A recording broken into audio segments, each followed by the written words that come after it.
How's it going, everybody? My name is Ron Sparkman, and I am the Chief Curiosity Correspondent for the Space Foundation Discovery Center. And today we want to welcome to you to Space4U Live, if I can speak. So it'll be one of those days, apparently. Before we get started with our guest today, Aaron Shepard, we want to let you guys know a little bit of something that we've got going on. Earlier this month, we announced the launch of our Center for Innovation and Education. And the Center for Innovation and Education creates and delivers inclusive, innovative, and sustainable workforce development and economic opportunity programs that enable all people to actively participate in the space economy. Through public and private partnerships, the center engages students, young leaders, entrepreneurs, and professionals. We encourage you to learn more about the new Center for Innovation and Education and how you can make an impact at www.spacefoundation.com/CIE. And with that said, let's welcome today to the show our guest, Aaron Shepard. He is the founder CEO of, I'm hoping I'm saying this right, Cogito. He's a roboticist and a 3-time NASA intern, as well as a TEDx speaker. So, man, we've got a lot to talk to you about today. So how are you doing? I'm good. I hope everyone that's listening is doing good too. Like, I am so happy to be on Space4U Live. Like, I'm such a big fan. Like, you have no idea how excited it made me when you asked me. Oh man. Yeah. Well, I mean, there's just so much to talk to you about. And, you know, the reason why I mentioned that I really wanted to have you on is that I really don't know a whole lot about robotics. It's almost kind of been the bane of my existence. So we're going to talk about a lot about that here in just a little while. But first thing I want to do is I want to kind of pick your brain. I want to know how you first fell in love with space and science. Oh man, that is such a broad question. I guess I've been in love with science as long as I can remember, and the same thing with space. If I had to trace it to an origin, though, I would have to say when I was really little, my grandma and I would actually watch Star Trek together, and that was our thing when I was like a little 3-year-old, 4-year-old, 5-year-old boy. Like, that's what we would do. And so in doing that with my grandmother, I really came to love space exploration. And since I love space, then science became a part of that, because you can't go to space if you don't understand the science and the technology behind it. So that's probably where it all started. And so what is your field of study in? Can you tell everybody a little bit about it and how that relates to the space industry? Yes. So my current field of study is electrical engineering. I've got a bit of a backstory where I deviated from the science, well, not science, but I deviated from the technology side and went into biological sciences. I actually did a year of med school. And while I was in med school, I was like, this is kind of boring. I don't really like this. And so I decided to leave medicine and go into electrical engineering. And from there, I actually got into robotics. And one of the labs that I work in, ironically, we study biologically inspired robots. And when I joined that lab, my professor asked me if I wanted to do a NASA project. And I said, yes. So space, robots, NASA, like, I love it. So I am finishing up a second bachelor's in electrical engineering. Hopefully I graduate next December, fingers crossed. And then from there, I'm going to go on to a master's in electrical engineering with a focus on intelligent systems and robotics. And while you've been working on your education, you are also able to work as a NASA intern, not once, not twice, but 3 times, which is pretty amazing. So can you tell us a little bit about that for people that have never been involved in a NASA internship? Oh man, where to begin? It is so incredible. Because I knew that I wanted to intern at NASA when I started school all over again. And so ironically enough, I was all over Reddit asking people like, hey, how do I get to NASA? And a lot of people were like, oh, well, everybody wants to get to NASA. What's so special about you? But then some random stranger told me, hey, look up your state space grant. And what the space grant is NASA gives each state money to fund students that are interested in working at NASA or aerospace. And so I applied for a space grant and got it, and they funded my research project at school. And then after I got that fellowship, they actually recommended me for a NASA internship the second year that I applied. And then from there, once you get a single NASA internship, it's really easy to go back. And so I've been going back every summer ever since 2018. And I have to say the experience is incredible. You meet some of the best and brightest people in the world, not only your mentors, but also the students that you work with. I'm really honored and blessed to have been in such interesting circles of people, and the projects are just phenomenal. Like this year, we're working on module robots that connect together so that way you can assemble telescopes and solar arrays in space. And that is just so cool. So there's going to be plenty of people out there, and you just mentioned everybody wants to get an internship at NASA, right? Like it's one of those big things. So is there any advice that you have for people, maybe, for the applications or anything that you think that really, truly helped you able to get your foot in the door and allowed you to do some of the cool things you've been able to do so far? Yes, a couple of pieces of advice. Like I said last time, make sure that you check out your state space grant. It is a great way to get you introduced and get your foot in the door. And then as you're applying, there are a couple of things that to highlight. They're not necessarily expecting you to be a 4.0 genius student, because Lord knows I don't have anywhere near a 4.0.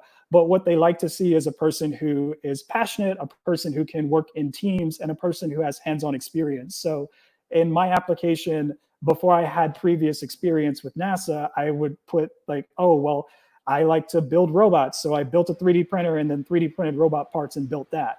And things like that will make your application stand out to the mentor who reads it, because they're looking for students who are, again, passionate and can get their hands dirty, because that's what NASA is all about from a culture standpoint. Yes, a lot of it is analysis and planning and theory, but then at least, especially from a robotics side, oh goodness, hey, sorry, that's my dog. Everybody say hi to my dog. Yeah, we always love it whenever dogs interrupt. Hello, puppy. How are you?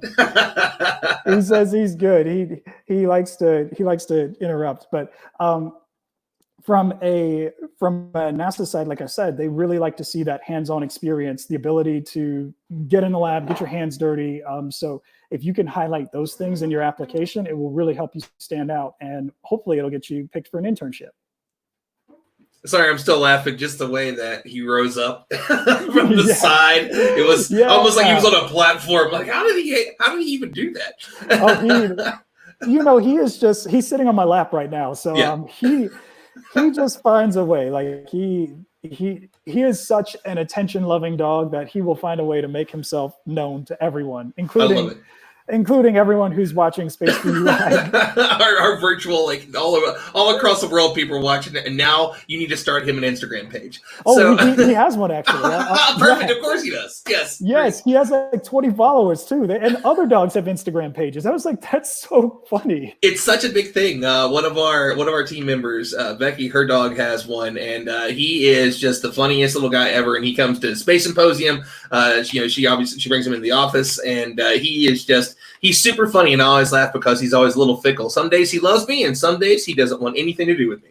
So space dogs, you know what? It's the new thing, man. Yes, and actually, so this time with NASA, everything is virtual because of Corona, and so I'm on Teams all the time. And as I'm sitting there on my Teams meetings, and I'm like, yeah, well, guys, we should use this camera for the robot. He pops in, and so my dog is helping to contribute to the space program. And if some people do not know, they recently, I did hear that there was people that work on the Mars robotics teams, and they had to have a conversation about how to keep their pets from running across the keyboard and then accidentally moving.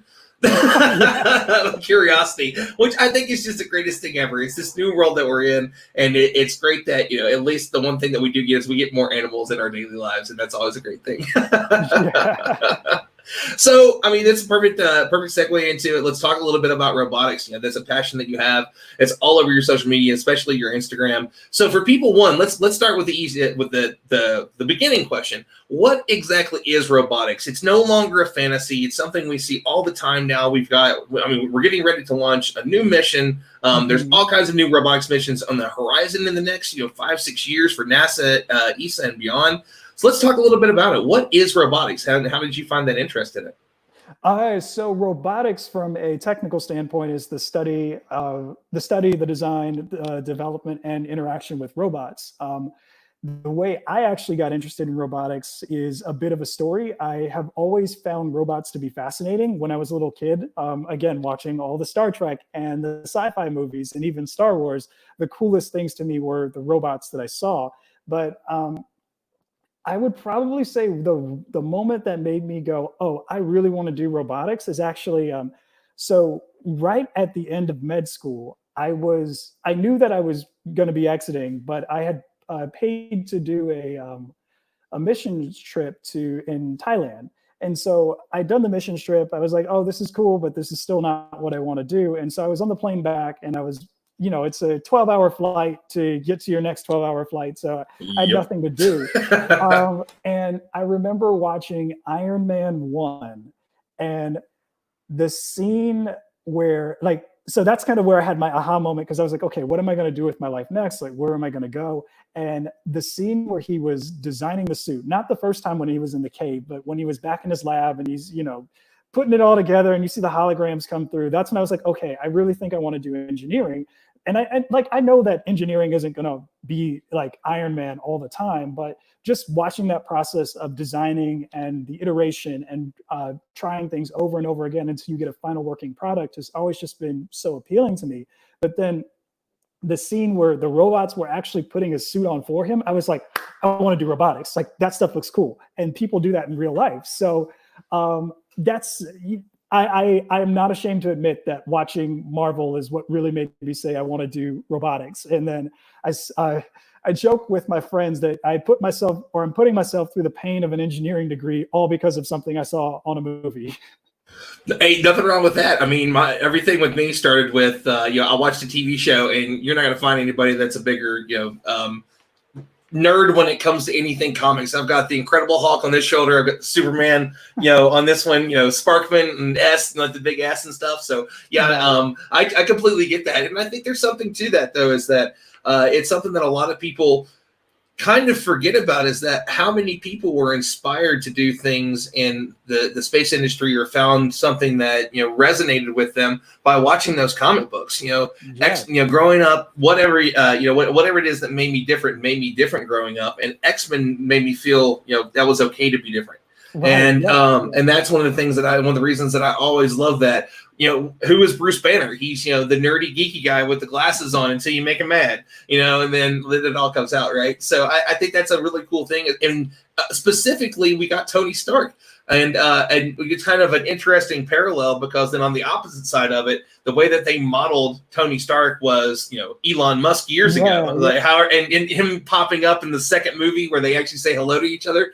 I had no idea who he was at the time. So when I rewatched him when Disney Plus came out, I was like, oh, yes, that's awesome. I did not catch that the first time. And ironically enough, especially not so much this summer because virtual, but last summer I was on a soft robotics project, and or in general, anytime I'm in a meeting at NASA, you'd be surprised at how many real scientists and engineers at NASA say, oh, hey, I saw this on a movie. Let's try to design something that looks like that in real life. And when I realized that was going on, I was like, that is so cool, because now, it's like the art and the science are feeding off of each other, because of course the people that make the movies and the comic books are going to look at what the scientists at NASA and other institutions put out, and the scientists are looking at what the artists are putting out. So you get some really cool, really just awe-inspiring tech because of that. And how can we not mention something like Star Trek? So I mean, I've had this conversation not too long ago. Star Trek and Star Wars, kind of the balance between the two, and we all no pun intended. We all love them, but look at what Star Trek did. You look at these technologies that were supposed to be 300, 400, 500 years in the future, depending on the show, right? And how much further they jumped it forward or backwards in time.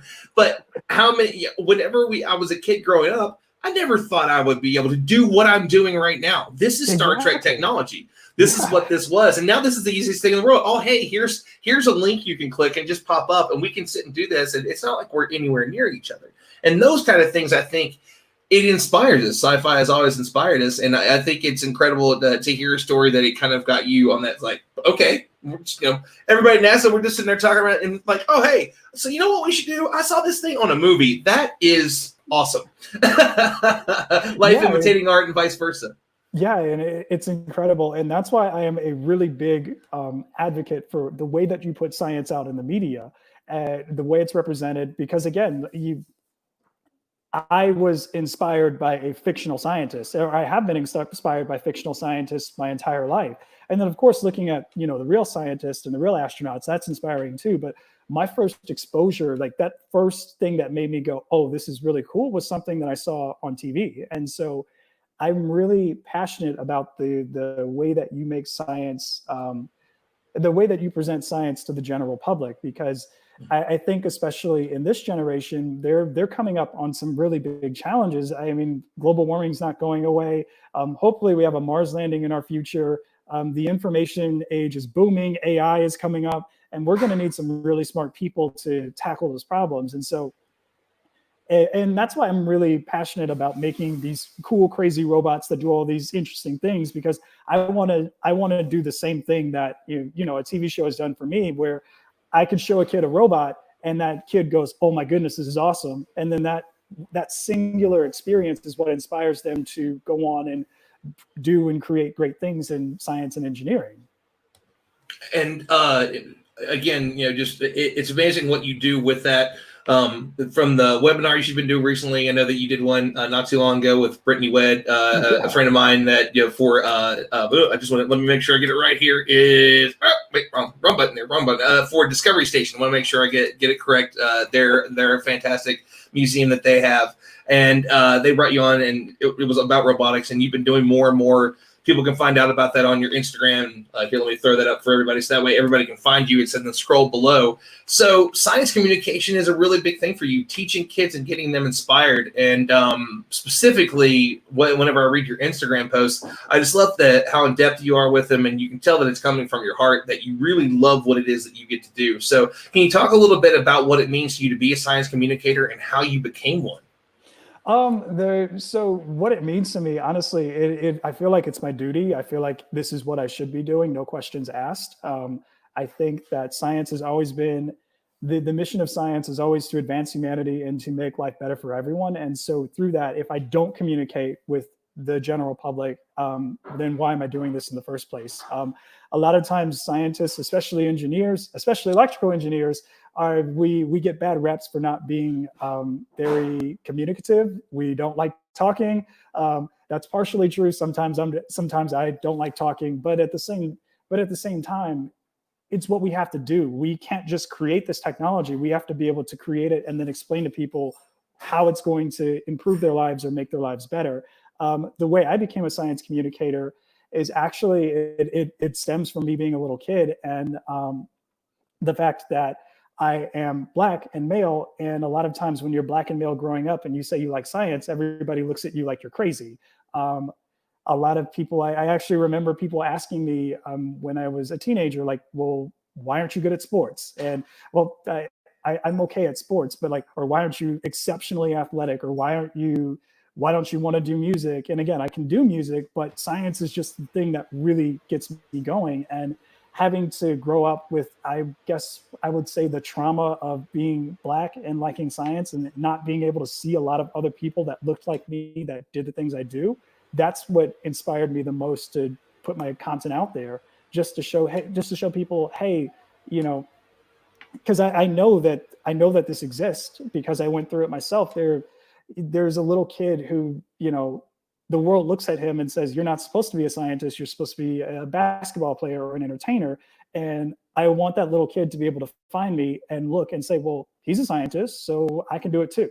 Because I think that's so powerful. And I really struggled with the confidence of embracing my nerdiness and my science loving and my engineer side.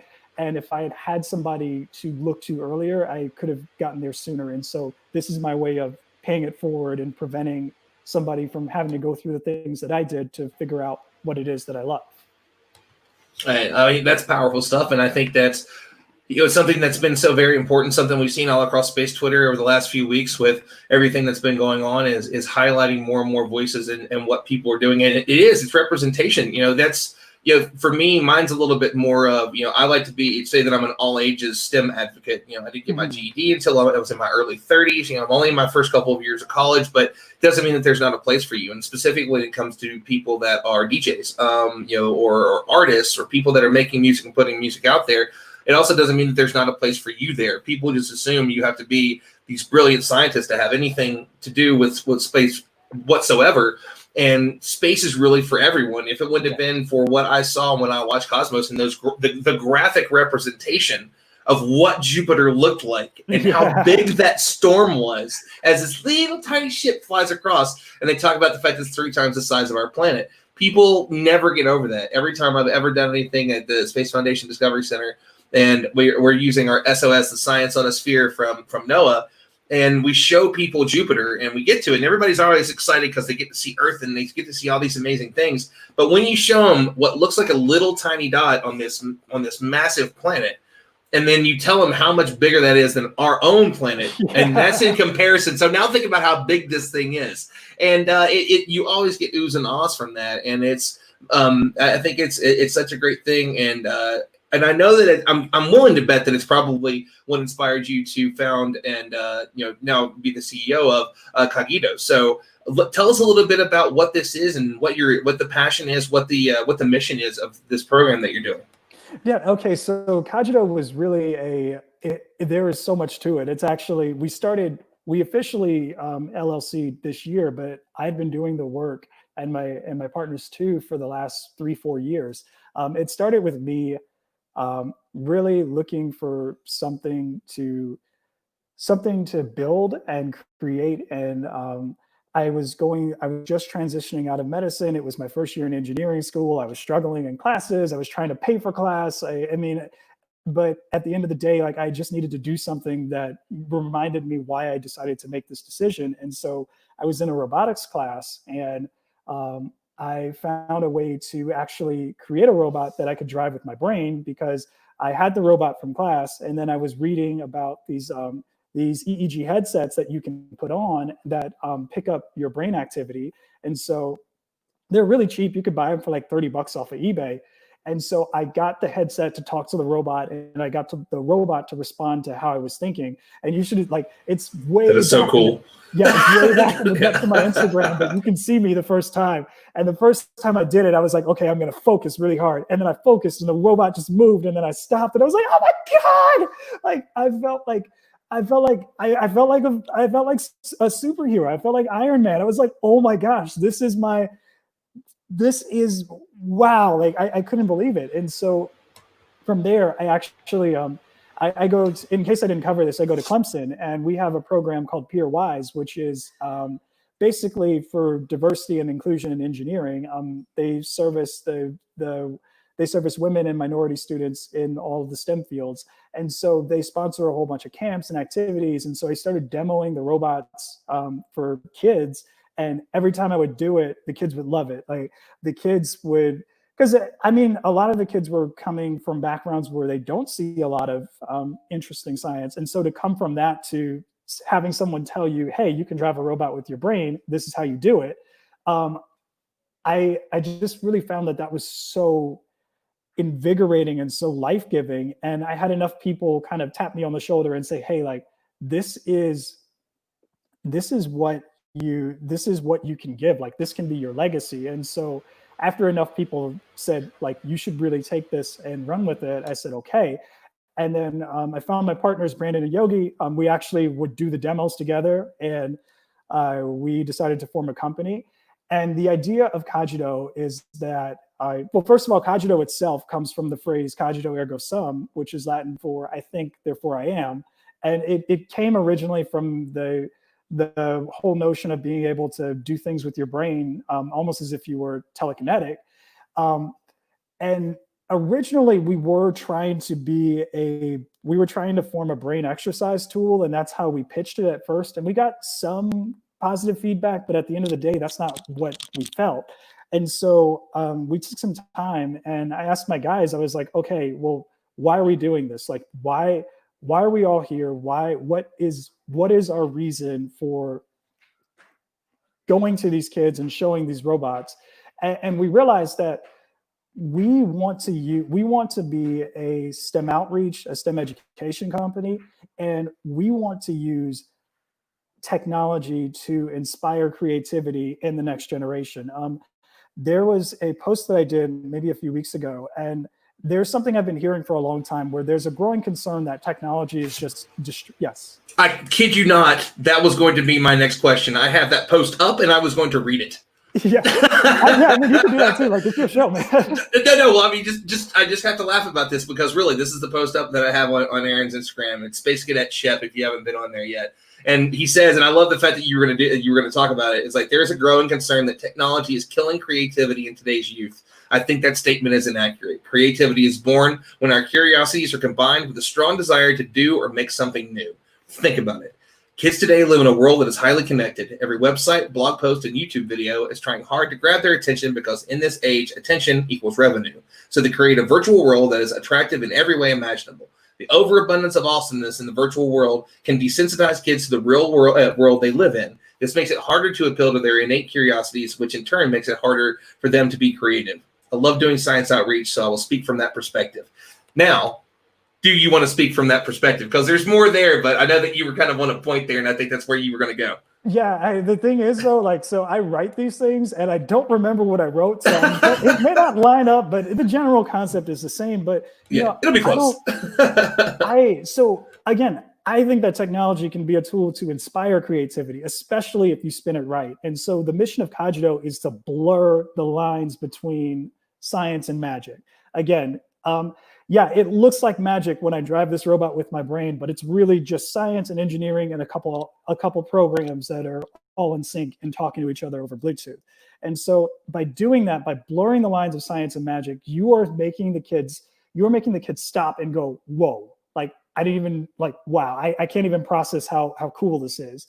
To take a side note, because again, I do find a lot of inspiration in space. And I actually read an interesting study that it came from, I think, Nature or Science, one of the major journals, but they polled their scientists, and half of them said the reason that they became a scientist was because they watched the moon landings in '69.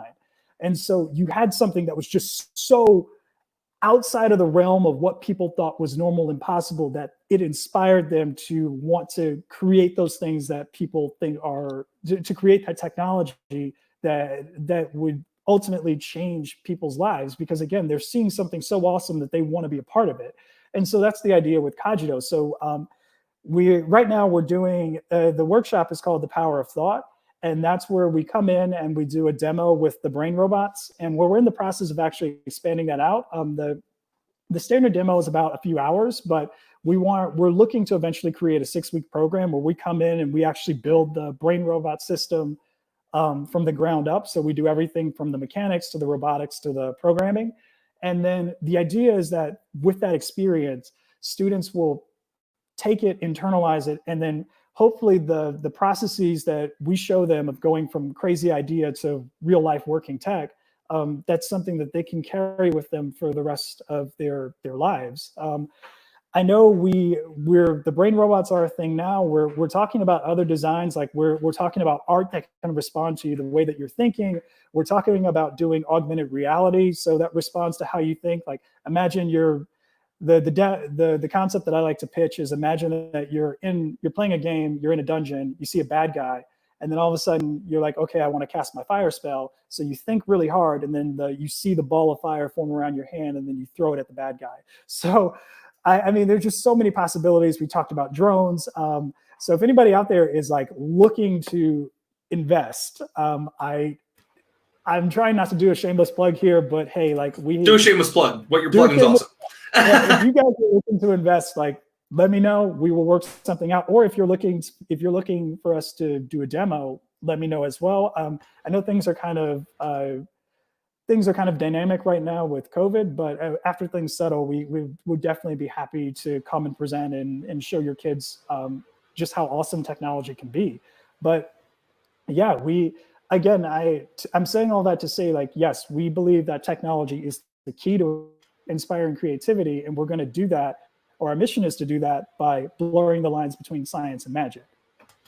And I think this is the perfect time to talk about it. What is your favorite upcoming robotics mission? I mean, we got Perseverance. Dragonfly's coming. Jim Bridenstine just talked about it this morning. Viper's going to go to the South Pole. Like, we got so many cool ones that are coming up, and obviously one of them is really soon, so that might be your favorite. But is there anyone in particular that you're really excited about, maybe that's going somewhere new or different, that you just can't wait to see what we find out? Actually, I'm gonna be a little simple here and say Perseverance, because I just find Mars so fascinating. Its history, its relative closeness to us. Because yes, you can do Titan, you can do other places, but it's going to take you a long time. But Mars is right in our backyard. Well, not in our backyard, but close enough. And so, just the chance to really go through and answer that question of was there life on Mars, and possibly is there life there now? Like, that's the one I am so excited for. I think, and then too, just to get the pictures. The best thing that you get from these robotic missions are the pictures that you send back, because that's when it's real to people. Like, you can say, oh yeah, there's a robot on Mars, but until you see the picture, it doesn't really connect to a lot of people in the general public. So I'm really excited for Perseverance. And then, shameless plug, the project that I'm working on now, I think is really cool. It's not necessarily flight ready. We're trying to get it up the technology readiness ladder, but it's called Assemblers, and it's based out of NASA Langley. And the idea, again, is that you're going to take a bunch of robots and they're going to connect themselves together to form like a giant arm.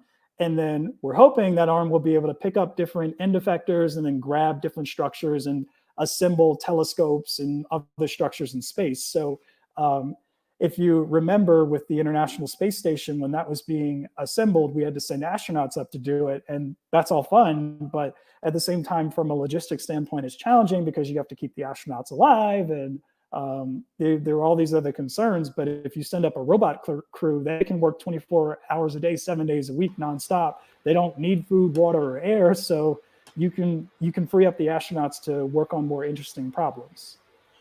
And we're talking about all these different missions that are coming up, and I think it kind of leans into the really excellent TEDx talk that you did a couple years ago called "Make America Space Again." And I love the topic of it. I love what you discussed. So let's first talk a little bit about what inspired that. What made you say all the things you could talked about on a TED on a TED stage? What made you decide to do one about that one, and what was the basis of it? What was the topic really?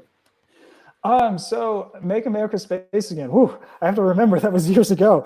And like, just confession, like I've never actually watched it. I mean, I gave it, but then I don't really watch things that I do because it just sounds weird. Because you know how like everybody sounds weird. I absolutely understand. It's the most difficult thing in the world for me to edit my own podcasts or shows. Yep. Yeah. So the concept with Make America Space Again was I was highlighting the history of the space race and the fact that we created like our greatest achievement in space, which I would argue, yes, we've done some really cool things, but putting boots on the moon is you're not going to top that. And that greatest achievement was born out of a fear because I talked about how Sputnik got launched and that made America go, oh boy, we're scared. And so because America was so scared, we mounted a quick response. But in doing so, we never thought about the long-term implications. Like we never thought about how to make space sustainable. We were just trying to make a point and get it there fast. And so by highlighting that, I wanted to do a call to action in investing in the students and the people, well, the students, obviously, the students of tomorrow, and inspiring long-term problem solving and creativity so that way they could take space and make it sustainable, make it long-term. Because yeah, you can get away with that with the moon. The moon is right in our backyards. It takes 4 days to get there, but to commit to doing a Mars landing, that's going to take years of dedication and years of interest, and not just from the people that are working on it, but from the public in general. Because if I recall correctly, the public's interest in space was at its highest right around the end of the 60s in the space race. But once we landed on the moon, people were like, okay, cool, we did that. Let's move on to other things. And my challenge is to change. If you invest in the students of today and you give them a long-term perspective about just everything, but especially space exploration, then you create that public tomorrow who is going to be committed to doing their space missions like a Mars landing, or even sending things out to Europa or something like that. It's again just shifting that paradigm of short-term, here now, what can you do immediately, to long-term, all right, how can we create things that are sustainable? And I think that's starting to be reflected in the modern space industry. If you look at SpaceX, they're not just launching rockets up, but they're bringing down the boosters and then cleaning them up and launching them again, which is huge because now you just cut down the cost of space flight. By a lot. If you really think about that, I think it was at one point he said, just imagine dropping a pallet of $65 million into the ocean and never using it again. If you want to, why not land the thing, right? And I think that makes great sense.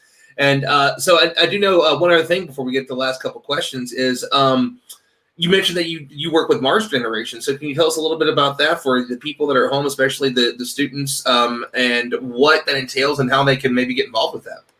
Yes. So the Mars Generation, the Mars Generation was founded by a young lady named Abby Harrison, astronaut Abby, who she is really passionate, and her mission is to become the first woman to walk on Mars. And in doing so, she's created this platform and that promotes science and STEM and science education, STEM, space exploration. And it's really becoming a gathering place for young people who are interested in learning about space, learning about science, and trying to one day contribute to those missions. So yeah, the Mars Generation is really awesome. I actually got involved because of Brittany Wedd. And so that's how we met. And I have always admired them. And when I was asked to be a part of it on an advisory board, a student advisory board, I couldn't say no, because again, it is so important that we invest in the students of tomorrow. It's so important that we give them a place to share their interests, to connect with other people who are like them, to get advice from little things like how do I write good articles and resumes, to actually being able to talk to people that work in the space sector to help them forge connections. Because again, that's how the world works, is we are all the benefits of collective experience and knowledge sharing. And so I really do believe in the mission of the Mars Generation, in that they are trying to give people a connection to space and to STEM and science outreach and science education. And then also they do something really cool, which this is what really hooked me, is they raise money, or they raise money to send students to space camp. And so they offer full scholarships to space camp out in, I think it's Alabama. And I was like, Huntsville, oh yeah. Man. Yeah, in Huntsville. And so when I saw that, I was like, oh man, yes, because I know growing up, my parents, I don't know why I never went to space camp. I think I asked and it just never really panned out. But my parents, that it was never a question of can we afford this? It's just the logistics never worked out. But there are a lot of people who are so interested, and having that experience at space camp would be life-changing, but they can't have it because of finances. And so having a place that really helps to level the playing field and give those students opportunities is something that I fundamentally believe in. And so that's why I am extremely loyal to the Mars Generation, and I am just so happy to be a part of their student advisory board. So just so you know, there is an adult space academy, and I think we should do it and film it.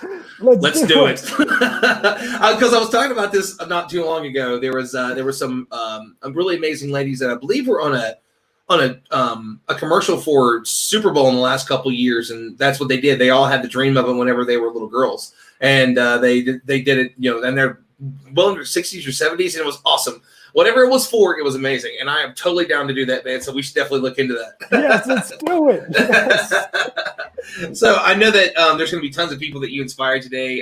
What you're doing is awesome, and you were just a great voice for anything and everything that has to do with engineering and space. So if people have watched this and they're inspired by what you do, can you share a little bit of the advice that you want to give, or any kind of tips or tricks to kind of to follow in your footsteps? Yes. A couple of tips and tricks. Don't do what I did. So when I remember growing up and I really loved space. And then when I got to high school, I was a freshman in high school around 2004, 2005. And they announced, oh, hey, they're canceling the shuttle program. And I was like, oh, so that means that my dream is dead.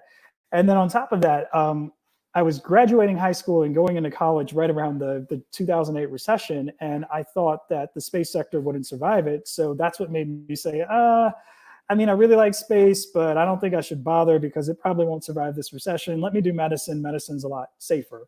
My advice is never give up on your dreams, because little did I know that years later, I'd be sitting in a class in med school and I'm watching the space industry starting to come back alive. Because a side note, if you're not familiar, that's the way a lot of aerospace works, is it's in cycles. So you'll have cycles where everything is going really fast and then sometimes it's slow. But at the time, I didn't know that. So I happened to watch a slow period and I was like, oh my goodness, my dreams aren't going to exist. Like, no, don't ever think that. Don't count yourself out. If you want to do something, by all means pursue it. Like, don't be scared. Don't be scared by the appearance of things looking slow, because I mean, think about it. We spent 9 years. For 9 years, there hasn't been a rocket to launch off the US. And now it's happened again. And all it was just a little bit of time. And so even when things are going slow in whatever you're pursuing, don't give up during those periods. Just use that time to reflect, use that time to improve, use that time to learn everything that you can, because at some point things will start speeding up again and you have to be ready for it. My second piece of advice is to never, I guess kind of my first piece of advice too, but it's reiterated again, don't ever give up. If life knocks you down, then get back up. Like, think about why you got knocked down and try not to get knocked down again, but get back up. I know personally, since I've started engineering, I've been very honest about the fact that I have failed my fair share of tests and classes, but that's not stopping me. I just am taking the opportunity to learn, and I'm saying like, hey, I'm passionate about this. So if something is hard, then if something's hard and I mess up the first time, that's okay. I'm going to learn from my mistakes and keep on going. And then my third piece of advice is to just have fun. Like, find something that you absolutely love. Find something that just gives you life. I love space. I love robotics. I love talking about these things. And so it makes everything so easy. Now, granted, like in school, there are times where I'm tired and miserable because I've been studying and I've got this test and that test. But at the end of the day, if that's what I have to do to talk about robots and space and do the things that I love, then by all means, like it just keeps me going. So find something that you love to keep you motivated, especially through the hard times. And yeah, like I said, have fun, like enjoy it. Like you only live once, so really just enjoy what you do. Like, be passionate about it. And yeah, I guess that's all I have to say. It's a little, I can always keep going, but I guess I'm going to stop there. We're bringing YOLO back. Yeah, I thought about that. I was like, oh gosh, like nobody says YOLO anymore, but it's so true. Yep, and not in the way of go out and do every dangerous thing possible, like a lot of songs were saying at the time. But love what you get to do, and those were great words. So, Aaron, for anybody who wants to see what you're up to next, can you let them know where they can find you on social media and all that fun stuff, website, anything like that? Yeah, so social media, you can see it below Space Cadet Shep. That is Facebook, Twitter, Instagram, I believe. Also TikTok. I do TikTok now. Like that's what all the kids do. Those kids love these days.